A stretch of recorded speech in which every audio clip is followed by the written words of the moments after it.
So what did you do in the weeks after? Was it you graduate? Did you have 2 or 3 days before you flew For like out? the family days, you mean? Yeah. There was, we graduated and then we had 2 days, or was it a weekend, I believe, it's called family time. Sure. And I didn't do anything. I just remember there were other soldiers whose family members didn't come either, and we'd go out to eat, come back to the room, sleep. I didn't really do much. You stay in contact with any people from basic training? Yes, there's one of my battle buddies I keep in contact. She's currently in Kansas right now, and she went active duty after we got a basic. She's a cook, and we're really good friends, and she came to visit me actually last summer, I'm sorry. So we're best friends right now. Nice. And then so you fly back and you go right, this is your senior year of high school. So I came back in time for my senior year, yes, correct. That's got to be, at this point, you're about 2 years older than your classmates. Absolutely. You've been to basic training. And now it's the first day of your senior year. You clearly know what you're doing on graduation day, and talk a little bit about the difference between you and your classmates and how you got along in a new area, too. I was very, very closed. I was a big hermit when I was in high school. So in Brooklyn, I went to Midwood High School. I transferred here. Initially, I went to Upper Moreland because my aunts lived in Willow Grove, and then we moved again to Cheltenham. So I went to 3 different high schools: Midwood, Upper Moreland, and then Cheltenham, which is where I got my diploma. And so when I came back from basic, the high school that I attended was Cheltenham, and I was very, very closed in. Probably had 2 or 3 friends at most that I opened up to, and every single day, I remember for the lunch period, I would go to the library. I never socialized. I kept to myself. Did any faculty or administration reach out to you? Yeah. They knew my situation with the whole move and my mom passing away, and they knew that I just came back from basic, and I was nominated for, was it Student of the Month or Student of the Year, and it was like a really big touching moment for me because I had no idea that it was coming. I didn't see it coming at all, and they tried to mentor me a lot because they knew I was going through a lot of troubles.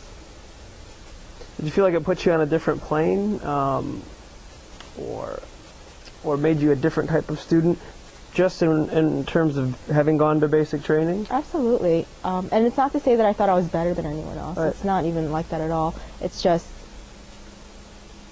I guess I came back feeling like I knew what I wanted and I knew what's important in life.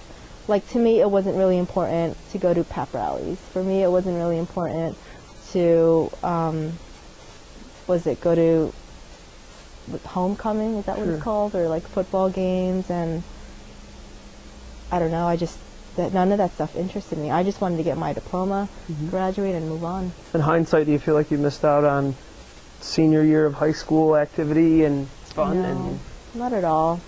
I feel like I played a lot when I was in junior high. Before all the drama happened, I played a lot, and I'm grateful for the time that I had. So high school is just something, it's just a period of my life that I feel like I had to get through. Something special. It may have been for other people, but that wasn't it for me, and I'm okay with that, because there's a reason for everything.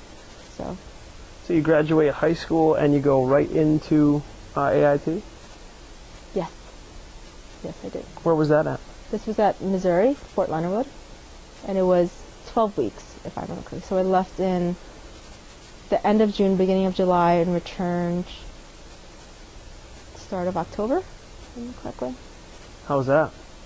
I loved it. I had fun. Yeah. The training consisted of a lot of book, like reading, memorizing, examinations. It wasn't really physical or hands-on. And unfortunately, we didn't do the gas chamber, which we did one time in boot camp, and I thought it was pretty fun.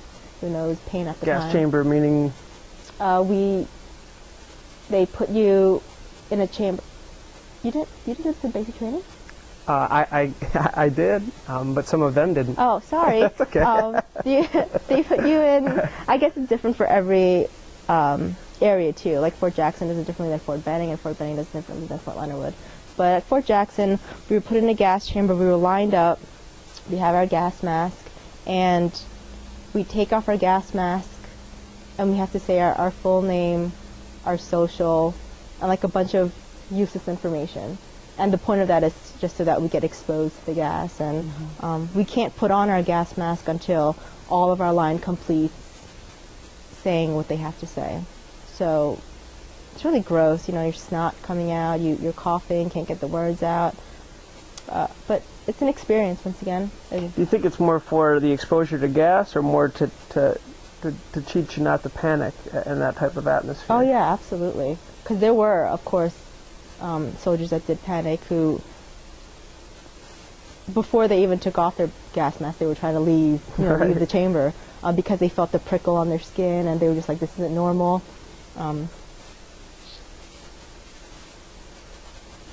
But yeah. Is that a part of your training in your particular job as a chemical personnel? I mean, the idea of maintaining. Yeah, absolutely. Which is why I expected when I went to Fort Leonard Wood that we'd be doing it again, if not frequently, at least once. Sure. But I was disappointed if we didn't do that at all. Did you ask why?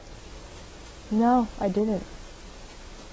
I don't think they would have given me a good answer anyway. They probably would have said, we don't have time, or there's not enough funding.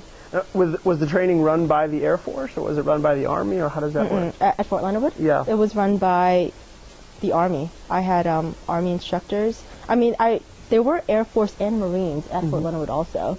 So we trained with them. Okay. But as far as I remember, when I received chemical training, it was by other Army. So all the services are there, and the instructors are from the Army. Yeah. As far what I experienced. I don't know if the Air Force experienced only Air Force instructors, but I only had Army instructors. Did you connect and talk with the other services? We were allowed to, but we didn't. There was a lot of, it's ridiculous, there was a lot of animosity between services, you know what I mean? Like, my service is better than yours, or why does Air Force get to wear earrings and we don't? And Marines are just big, piggy juice heads, and it's ridiculous. I think it would have been nice if we interacted with them, but I just noticed we seemed to stay amongst our own. And again, the question of gender, did you feel that there was a difference in instruction or treatment, or anything in regards to gender that stuck out to you or did not? At AIT, no. At AIT, I did not feel like anything in particular in terms of treatment stuck out to me. But it might have also been because it was more classroom-based, you know what I mean, as opposed to getting out there on the field and you have to interact with someone. It was more, you know, an instructor just sitting in front of the classroom and telling us A, B, C, D. So. Did you have to take work home to study after classes? We had these packets about that thick, and I remember one time they gave us, it was literally that thick, and they gave us one night to study, and they said we would have a test the next day. So it was crazy. Did you have the test? I think I got like an 80. But yeah.